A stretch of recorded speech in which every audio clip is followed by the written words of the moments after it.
السلام علیکم dear viewers, آپ کے favourite Urdu informative channel M F books یعنی مائی فیورٹ بکس سے آپ کی خدمت میں حاضر ہیں۔ ہمارا آج کا ٹاپک ہے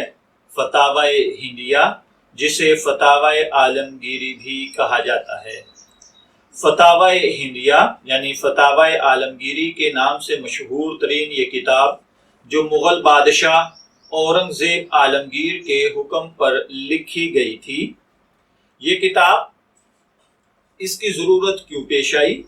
یہ حقیقت ہے کہ عالمگیر کے عہد حکومت سے قبل اسلامی دنیا میں فقہ کی کئی مستند کتابیں رائج تھی، لیکن بر صغیر پاک و ہند تو درکنار پوری اسلامی دنیا میں فقہ حنفی میں کوئی ایسی کتاب موجود نہ تھی جس سے ایک عام مسلمان آسانی کے ساتھ کسی مسئلے کو اخذ کر سکے اور احکام شرعیہ سے بخوبی واقف ہو سکے۔ خود اورنگزیب کو اس کا خاص خیال تھا کہ تمام مسلمان ان دینی مسائل پر عمل کیسے کریں جنہیں فقہ حنفی کے علماء و اکابر واجب العمل سمجھتے ہیں، لیکن مشکل یہ تھی کہ علماء فقہا کے اختلاف رائے کے سبب یہ مسائل فقہی کتابوں اور فتاوی کے مجموعہ جات میں کچھ اس طرح مل گئے تھے کہ جب تک کسی شخص کو فقہ میں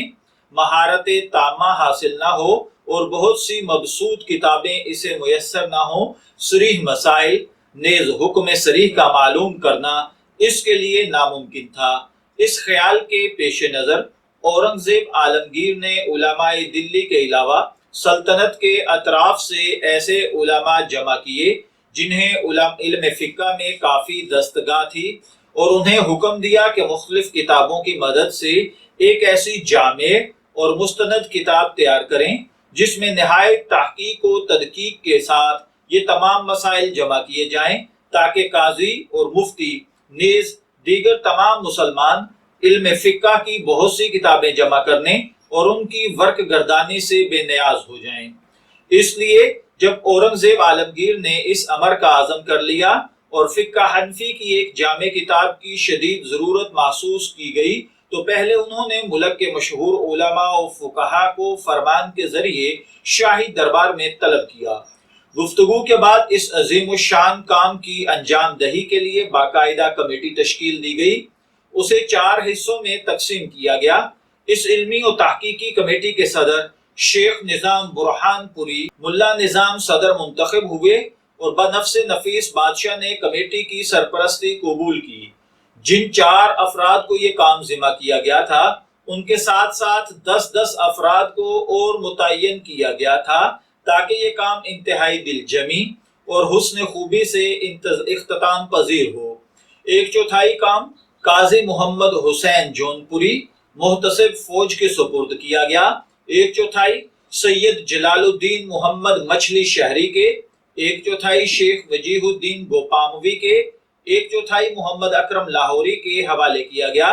جو شہزادہ کام بخش کے استاد تھے۔ ملا حامد جونپوری، سید محمد قنوجی، شیخ رضی الدین بھاگلپوری، محمد جمیل صدیقی، قاضی علی اکبر الہ آبادی، شیخ نظام الدین ثانی ٹھٹوی، شیخ ابو الخیر ٹھٹوی، علامہ ابو الوائز ہرگامی، شیخ احمد بن ابو منصور گوپامی، شیخ محمد غوث کاکوروی، فصیح الدین جعفری پھلواروی، عبد الفتاح سمدانی، قاضی عصمت اللہ لکھنوی، قاضی محمد دولت فتح پوری،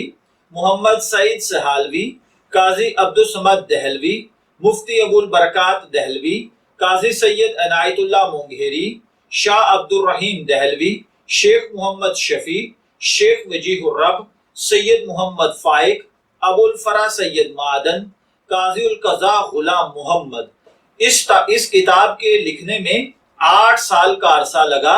جو کہ 1074 ہجری سے لے کر 1082 ہجری تک ہے۔ تقریباً 40 سے 50 علماء نے اس میں خدمات سر انجام دیں، کیونکہ شیخ وجیہ الدین گوپاموی کی مدد کے لیے 10 علماء کرام کو مامور کیا گیا تھا۔ اصل کتاب عربی میں تحریر کی گئی، اس کے ترجمے کے لیے چلبی عبداللہ رومی کی خدمات لی گئیں۔ جن کتابوں سے اس میں مدد لی گئی تھی ان کی فہرست کافی طویل ہے، یہاں پر میں چند کتب کا تذکرہ کرنا ضروری سمجھتا ہوں۔ یہ فقہ حنفی کی بہت معتبر اور بہت بڑی کتابیں تصور کی جاتی ہیں، جن میں ہدایہ، قدوری، عنایہ، مبسوط، محیط بربانی، الجامع الکبیر، محیط سرخسی، مختصر المانی، فتح القدیر، بدائع الصنائع، البحر الرائق، غایت البیان، السراج الوہاج، الدر مختار، الکافی، اور اسی طریقے سے فتاوی قاضی خان، فتاوی تاتار خانیہ زیادہ مشہور ہیں۔ ہم نے دیکھا کہ فتاوی عالمگیری کے ساتھ آج تک، بلکہ انشاءاللہ العزیز رہتی دنیا تک، فقہ حنفی کے لوگ اور پیروکار اس کتاب سے رجوع کر کے اپنی زندگی کے عام مسائل کی بہت آسان تعبیر اور اللہ تعالیٰ کی طرف سے اسلامی احکامات کو بہت آسانی کے ساتھ جان اور سمجھ کر اپنی پریکٹیکل لائف کے اندر آزما سکتے ہیں۔ میں دعا گو ہوں کہ اللہ تعالیٰ فتاوی عالمگیری کا فیضان تا دنیا تا تاریخ تا قیامت قائم رکھے۔ اجازت چاہیں گے، پھر ملیں گے کسی نئے ٹاپک کے ساتھ، تب تک کے لیے اللہ حافظ۔